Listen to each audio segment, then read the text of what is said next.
और जो वहां का ब्रोकर था सबको लिया। आज एक डिसीजन हम लोग लिया है, वो कल ऑफिस खुलने के बाद कमिश्नर एडमिनिस्ट्रेटर करेगा।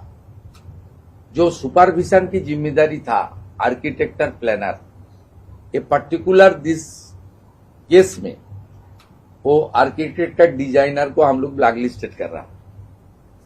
इसमें जिनका प्रोफेशन है आर्किटेक्टर और प्लानर डिजाइनर, उनका साथ उनका जो कंपनी है, फार्म है, उनका साथ जितना भी आदमी जुड़ा हुआ है, उन लोग को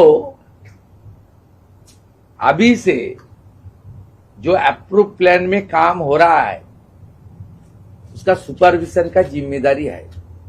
उन्होंने अंडरटेकिंग दिया है कि हम लोग सुपरविजन करेगा, लेकिन तारातोला में कोई सुपरविजन नहीं हुआ है। इसलिए हम लोग आज कल केएमसी ने ब्लैकलिस्ट करेगा, ये शुरुआत है। जो जो इस तरीके से काम करेगा उसको आने वाला दिन में ये काम ऑफिशियली हम लोग करने नहीं देंगे। ये भी एक एडमिनिस्ट्रेटिव मेजर है। और बाकी आप रेस्ट एश्योर्ड रहिए, जो लोग इसका पीछे है सबके खिलाफ सख्त से सख्त कार्रवाई होगा।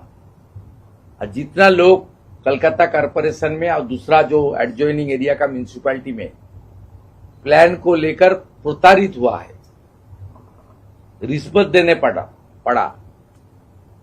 अंडर प्रेशर कुछ करने पड़ा, वो सीधा आकर अपने लोकल पुलिस स्टेशन में एफआईआर करे। We started our action, don't worry.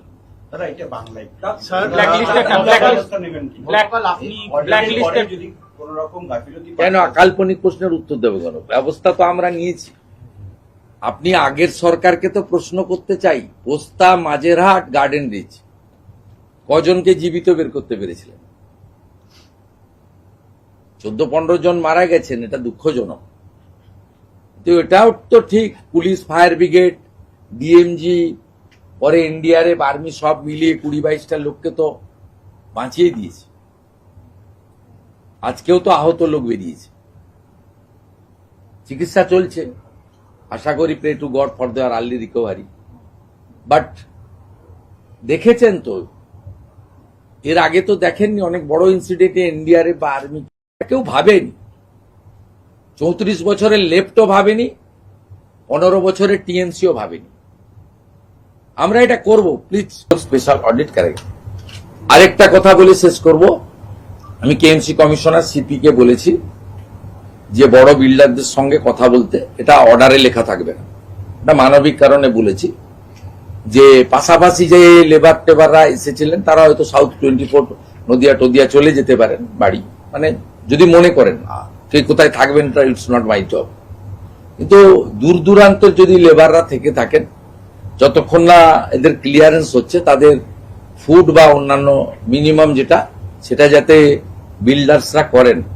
Commissioner আর মানে 2 কমিশনার, কেএমসি কমিশনার কাম অ্যাডমিনিস্ট্রেটর আর নগরপাল সিপি, এরা ওদেরকে আমার রিকোয়েস্টটা কনভে করে দেবে। আমাদের যে টিম তৈরি হয়েছে তারা 2:30টার সময় আজকে বসছে। কেএমসি কলকাতা মিউনিসিপ্যাল কর্পোরেশনকে নোডাল করা হয়েছে। তারা অফিস, ইঞ্জিনিয়ার, সার্ভেয়ার, সয়েল টেস্টের এক্সপার্ট, পুলিশও লোক দিয়ে দিয়েছে, কলকাতা পুলিশ, যেখানে দরকার রাজ্য পুলিশ হেল্প করে দিবে। তারা যে যে ওয়ার্ড বা যে যে প্ল্যানগুলোকে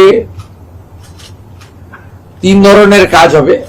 একটা হচ্ছে রিজেকশন হতে পারে, গ্রস ভায়োলেশন থাকলে, রেকটিফিকেশনের অ্যাডভাইস বা ডাইরেকশন দেওয়া হবে, রেকটিফাই যে করে নেবে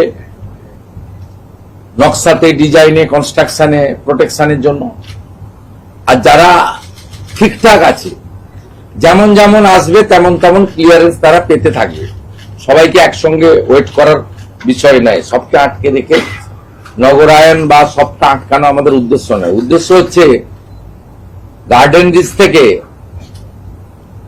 কসবা, তিলজলা হয়ে লাস্ট তারাতলা যে ইনসিডেন্ট গুলো 1 বছরের মধ্যে দেখলাম, এর একটা নিয়ন্ত্রণ, একটা শেষ, একটা জীবনের অনেক দাম রয়েছে। শুধু 31শে জুলাইয়ের মধ্যে এই বিষয়গুলোর সাথে সাথে আমরা এই কমিটিকে 90 দিনের আরেকটা কাজ দিয়েছি, ফায়ার এবং লাইটনিং অ্যারেস্টার তার একটা অডিট হাই রাইজ বিল্ডিং গুলোতে, কমার্শিয়াল বিল্ডিং গুলোতে, সেই কাজটাও তারা করবে। এটা খুব এসেন্সিয়াল, কারণ তিল জ্বলার ঘটনাটার সঙ্গে ফায়ারের অ্যারেঞ্জমেন্ট, ইকুইপমেন্টস এবং ফায়ার লাইসেন্সের কোশ্চেন রিলেটেড ছিল। আর গার্ডেন রিচ আর তারাতলার ক্ষেত্রে গার্ডেন রিচে তো প্ল্যানই ছিল না, আর এখানে ডিফেক্টিভ প্ল্যান ছিল, সুপারভিশন ছিল না। তার ফাইন্ডিংস কমিটিও বলবে। আমরা ইনিশিয়ালি যা পেয়েছি, উই আর নট ইঞ্জিনিয়ার, সেটা আপনাদের কাছে আমি বলে দিলাম। দুটো জিনিস ক্লিয়ার করে দিলাম। রেসিডেন্সিয়াল বিল্ডিং এর ক্ষেত্রে হাই রাইজ কাকে বলবে? G+5 clear. রেসিডেন্সিয়াল বিল্ডিং এর রিনোভেশন বা প্ল্যান নিয়ে এক্সটেনশন এখানে এটা থেকে পড়ছে না, এক্সাম থাকছে। রেসিডেন্সিয়াল বিল্ডিং এর এক্সামশন মানে রিনোভেশন, সংস্কার, অথবা ধরুন কেউ তার একটা পোর্শন বারান্দা ভেঙে গেছে, সিঁড়ি ড্যামেজ হয়েছে, বা নতুন কিচেন টয়লেট বানাতে চাইছেন, তার প্রেজেন্ট বিল্ডিং এর সঙ্গে এক্সটেনশন পারমিশন নিয়েছেন, যা নিতে হয় কর্পোরেশন থেকে, বা রিনোভেশনের অনেক ক্ষেত্রে পারমিশন লাগে না, নিজেরা করতে পারেন। এক্ষেত্রে কিন্তু এটার আওতার বাইরে থাকছে। দয়া করে কনফিউশন ছড়াবেন না। হাই রাইজের লেন্থও বলে দেওয়া হয়েছে G+5, আজকে ইনক্লুড করা হয়েছে সাউথ দমদম, বরানগর, কমারহাটি, এটাও ক্লিয়ারলি আমরা আপনাদেরকে বলে দিলাম। আর হাওড়া, বালি পার্টলি ইনক্লুড করা হয়েছে, কিন্তু ওয়ার্ড আইডেন্টিফাইডটা আজকে হচ্ছে না, সোমবারের মধ্যে আমরা বলে দেব। এক্ষেত্রে আপনার ওই যেগুলো গর্ত করে রেখেছেন, সাইট খুলে রেখেছেন, আর ওই ডেঙ্গুর জল জমা, এই বিষয়গুলো ক্লিয়ার একটা অ্যাডভাইসারি, আমি বলবো না, ডাইরেকশন প্রিন্সিপাল সেক্রেটারি UDM এ দেবেন ফর দিস এরিয়া। আর ওই পৈলান, আমতলা যে এলাকাটা আছে, বিষ্ণুপুর 1 আন্ডার সাউথ 24 পরগনা, ওখানে রেস্ট্রিকশন এবং গাইডলাইনটা সাউথ 24 এর DM দেবেন, যেহেতু ওটা রুরাল এলাকা। বাকিটা UDM এর principal secretary by the approval of the UDM minister, উনি একটা বিকেল 5টার মধ্যে ক্লিয়ার গাইডলাইন অ্যাডভাইসার দিয়ে দেবেন। এখান থেকে বেরিয়ে আধিকারিকরা under the leadership of the